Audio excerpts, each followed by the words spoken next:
You know that feeling when you think you're absolutely crushing it at work, and then someone tells you the truth? Now imagine that truth delivered with the subtlety of a brick through a window, the diplomatic grace of a sledgehammer, and the emotional cushioning of concrete.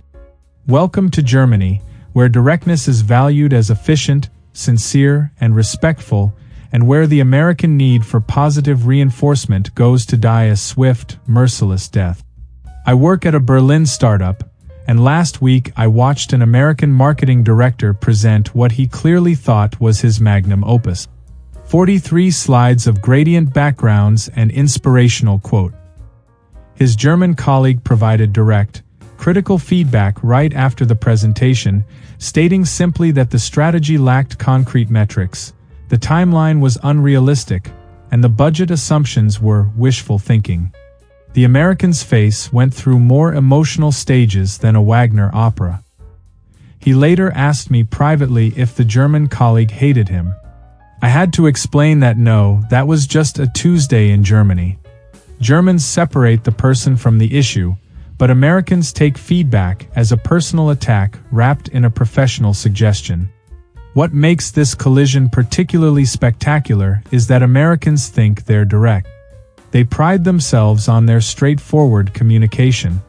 But what Americans call directness is expressing pleasure, revealing personal details quickly, or giving compliments. They're direct about being liked.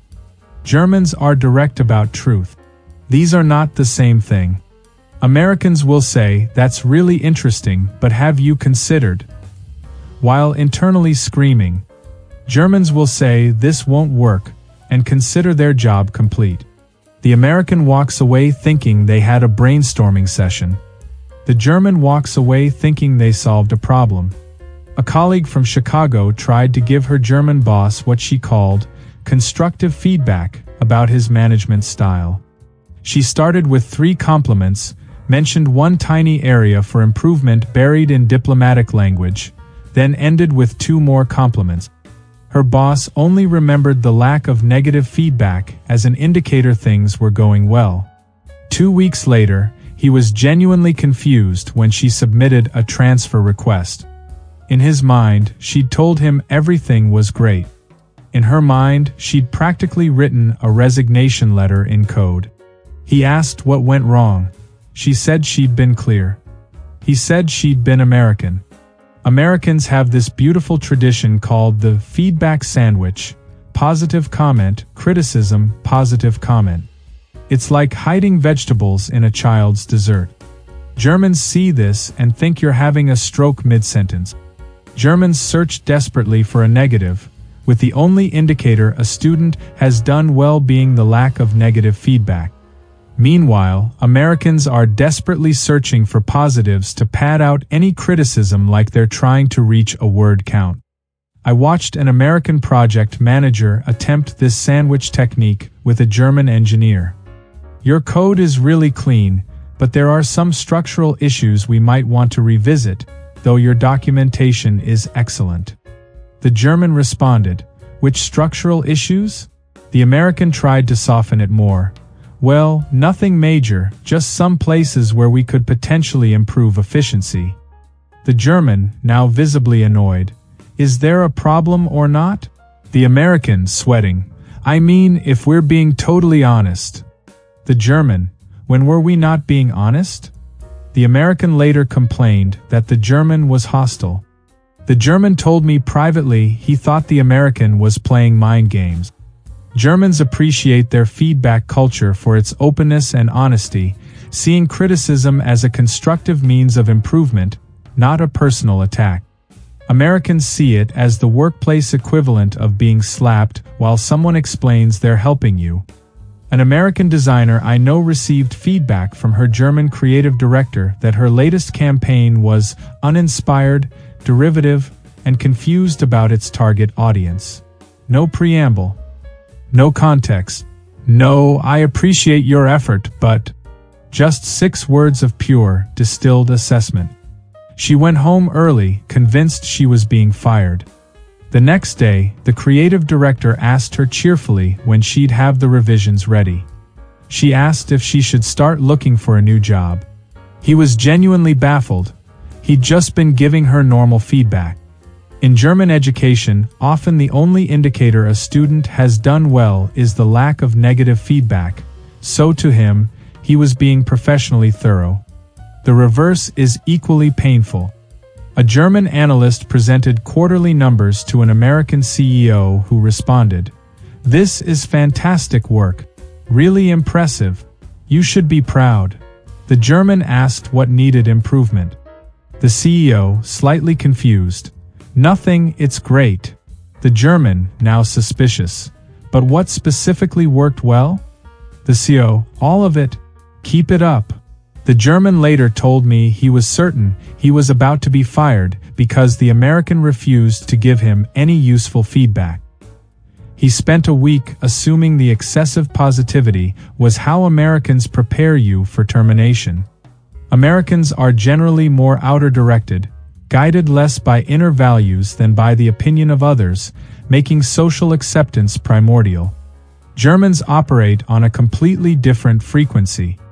An American colleague once told a German coworker that her presentation was amazing. The German response, "No, it wasn't. Not false modesty. Not fishing for more compliments. Just a factual correction." The American tried again. "No, really, it was so good." The German, "It had 3 significant errors and the conclusion was rushed." The American, now trapped in a compliment loop, "But overall, really great." The German, "Please stop. Germans don't do what Americans do with praise. Germans give compliments and praise sparingly, treating them like fine wine, valuable precisely because they're rare. Americans spray compliments around like they're watering a garden. Great job. Awesome. You're killing it." Germans hear this American praise rain and think either everyone is lying or American standards are catastrophically low. Neither interpretation leads anywhere good. An American supervisor told his German employee that she was doing an incredible job, and he was so lucky to have her on the team. The German asked specifically what aspects of her work were satisfactory. The supervisor, enthusiastic, "Everything." The German, now certain something was wrong, "Which projects specifically?" The supervisor, "All of them. You're a rock star." The German requested a formal performance review because she was convinced this vague positivity was masking serious concerns. The supervisor later asked me why Germans can't just accept a compliment. But here's where it gets truly messy. When Germans do give compliments, Americans don't recognize them. A German colleague once told an American that his work was adequate and met the requirements. The American spent the next week updating his resume. What he heard, "You're barely acceptable." What the German meant, "This is good work that fulfilled the objective." When a friend training to become an English teacher gave a lesson, her only feedback point after an hour of teaching was, "You have an accent when you speak English," which Germans see as thorough, specific feedback. Americans see it as nitpicking raised to an art form. Germans believe honesty builds trust, and if someone gives you blunt feedback, they often respect you enough to be honest with you. Americans believe honesty is something you do carefully, ideally wrapped in several layers of pleasantness, perhaps accompanied by snack. These philosophies are fundamentally incompatible. An American hired a German personal trainer in Munich. First session, the trainer assessed him. "Your posture is terrible. Your core strength is non-existent. Your flexibility is that of an elderly person. We have significant work ahead." The American thought this was aggressive negging. The trainer thought he was being helpful and establishing a baseline. The American kept waiting for encouragement. The trainer kept giving corrections. After 3 weeks, the American quit, telling friends the trainer humiliated him. The trainer told his colleagues he had another American who couldn't handle basic feedback. Meanwhile, Americans confuse Germans with what Germans see as pathological dishonesty. A German employee asked her American coworker if her English was improving. The American.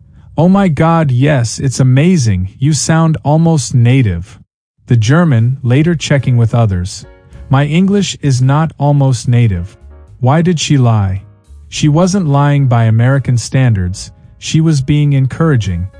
But Germans are taught from a young age to be clear and truthful, with lying or embellishing discouraged even when other cultures might consider it harmless or polite.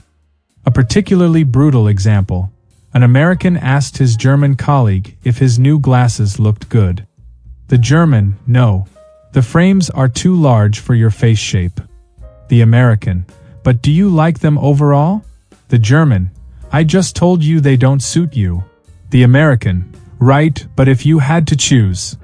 The German, I would choose different glasses. This went on for 3 painful minutes. The American wanted reassurance. The German wanted to end a conversation that had already reached its logical conclusion.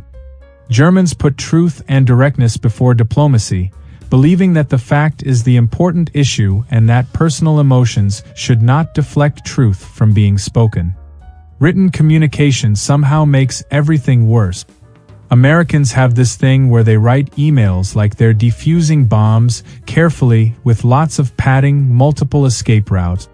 Germans write emails like they're writing assembly instructions, functionally, precisely, without emotional decoration. American email. Hi Sarah. Hope you're having a great week. Just wanted to touch base about the report you sent over. Overall, really solid work. I had a few tiny thoughts that might be worth exploring if you have time.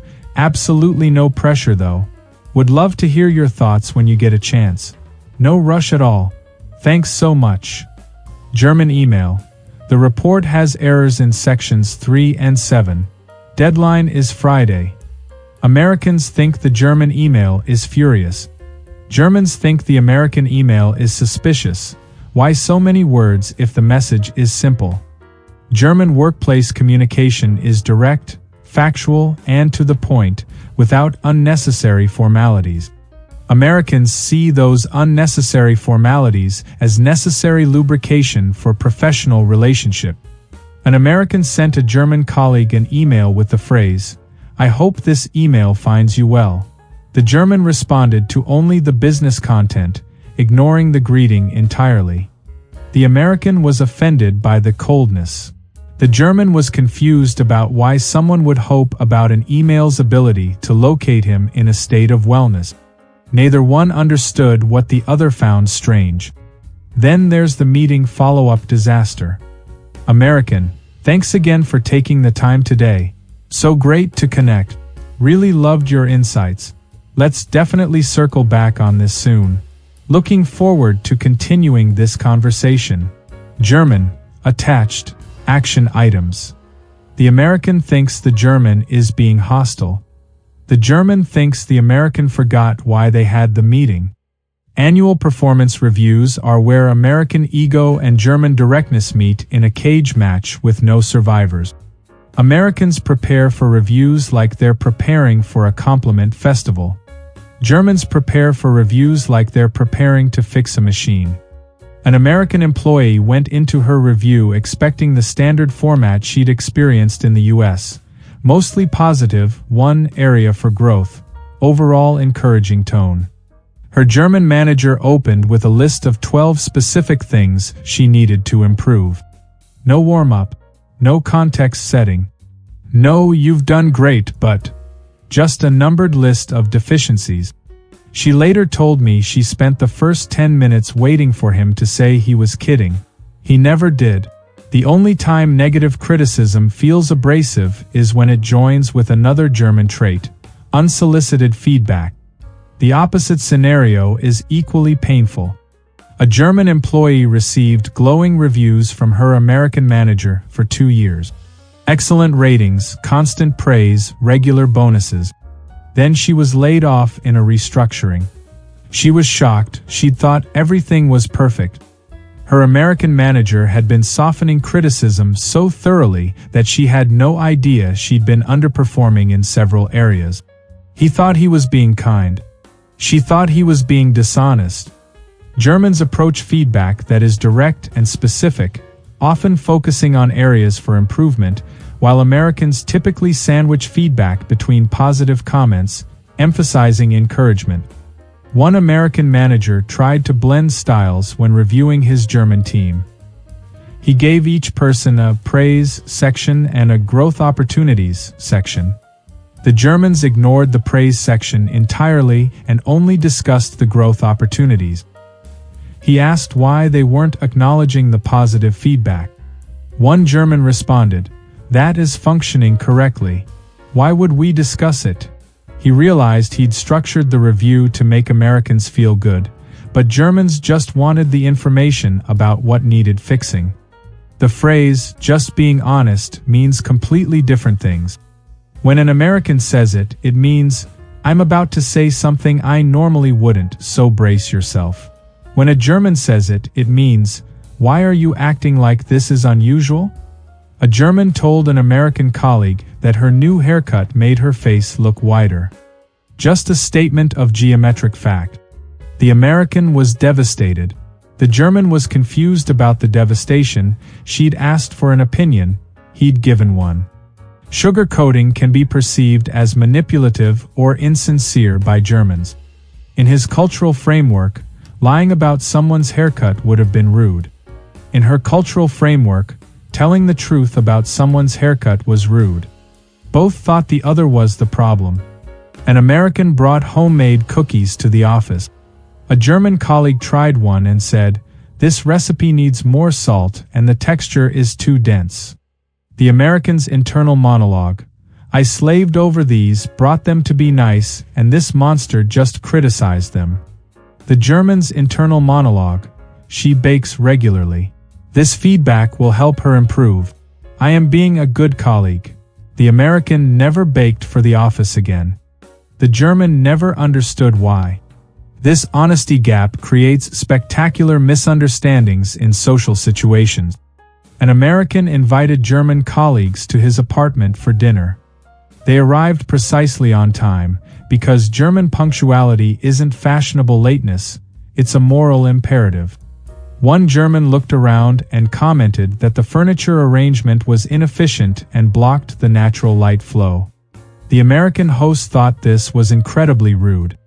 The German thought he was being helpful. If he noticed a problem, why wouldn't he mention it? American workplace culture is built on ego management. Americans unconsciously want to be liked and socially accepted. The entire system runs on regular infusions of positive reinforcement. "Good job. Great contribution. Love your energy." This creates Americans who can function in harsh conditions as long as someone occasionally tells them they're doing great. German workplace culture is built on problem solving. If something works, it's invisible. If something doesn't work, it's discussed. An American colleague once asked her German manager how she was doing overall. He said, "If there were problems, I would tell you." She interpreted this as, "I have many problems but won't tell you." He meant it literally, no news is good news. She spent 6 months in low-key panic. He had no idea she was worried. The American need for validation baffles Germans.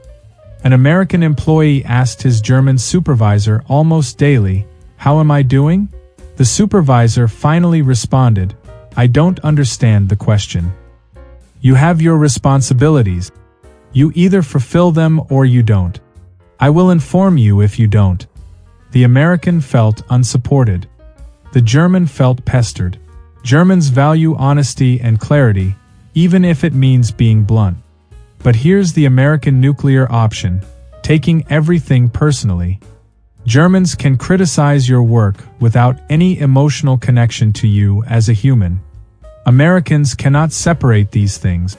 If you criticize an American's project, you've criticized the American. If you point out flaws in their report, you've pointed out flaws in their character. Germans find this bizarre. Work is work. You are you. These are separate categories. A German product manager sent detailed criticism of an American's proposal back to him. The user interface logic is flawed in 3 areas. The database architecture will create scaling problems, and the timeline ignores testing requirements. The American read this as, "You're incompetent." The German meant, "Here are technical issues to address." The American requested a meeting to clear the air about their relationship. The German had no idea what relationship required clearing. They'd barely interacted outside this project.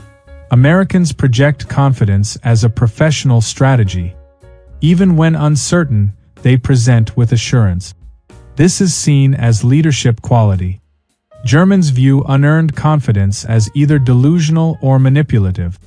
Germans will give a factual rendition of their own capabilities, which is not the same as arrogance, though arrogance is sometimes charged. An American presented a plan to a German team with absolute certainty in his voice. "This will definitely increase engagement by 30%, a German team member asked how he calculated that figure.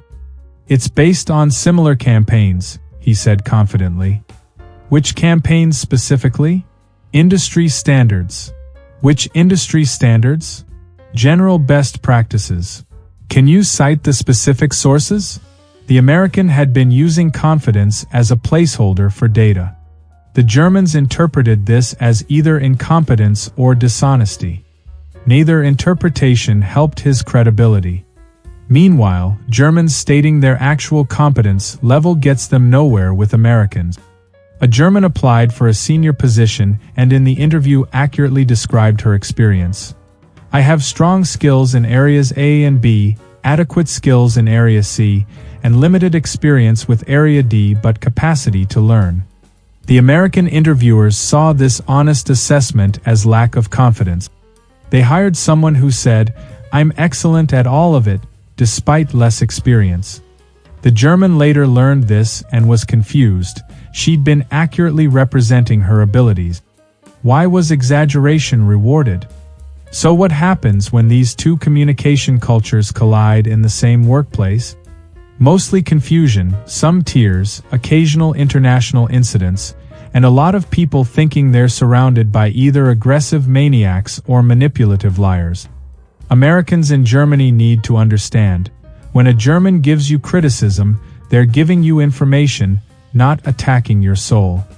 When they don't compliment you, it doesn't mean they hate your work, it means it's functioning as expected. When they tell you something is wrong, they're not being mean, they're being German. Direct speaking is seen in Germany as a sign of respect and fundamental in the search for the correct answer to a particular problem.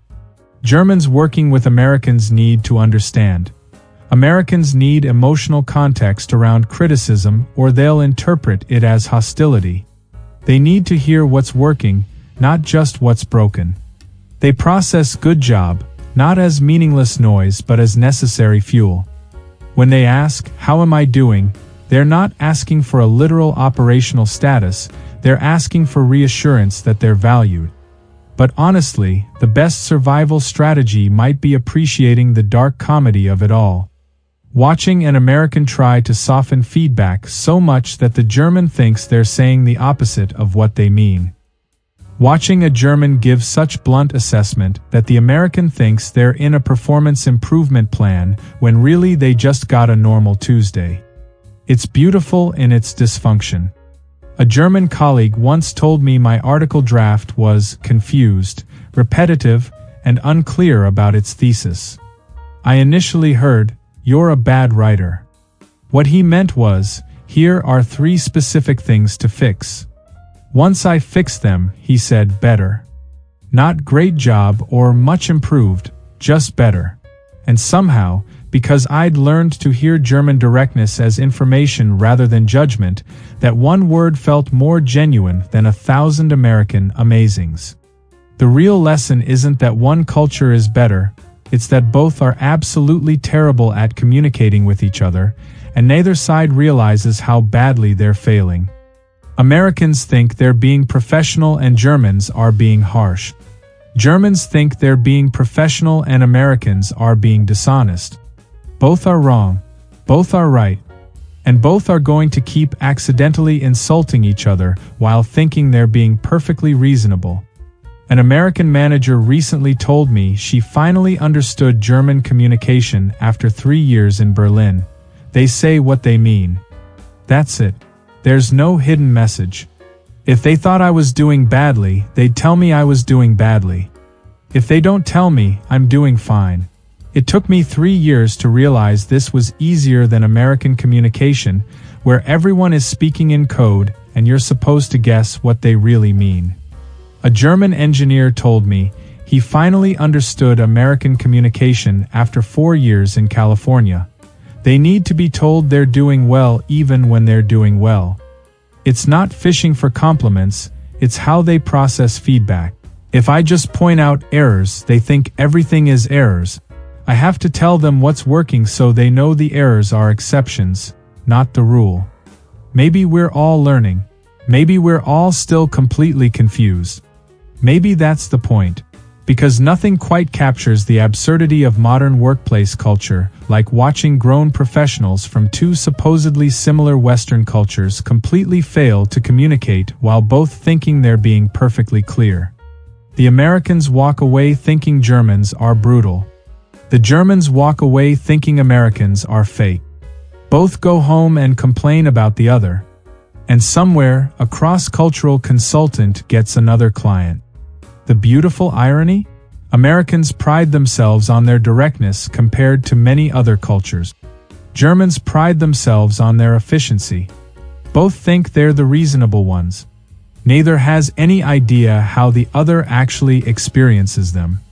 And that, more than any language barrier or policy difference, is what makes international business the beautiful disaster that it is. I'll end with this. A German told an American colleague his presentation was acceptable with room for improvement in the data visualization section. The American heard career-ending criticism.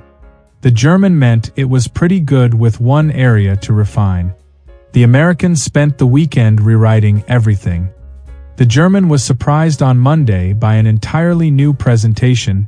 He'd thought his feedback was minor. The American thought he'd saved his job. The German thought Americans were exhausting. The American thought Germans were impossible. Both were right. Both were wrong. Both are still working together, still confused, still thinking they're the normal one. And that's the closest thing to a happy ending you're going to get when American ego meets German directness.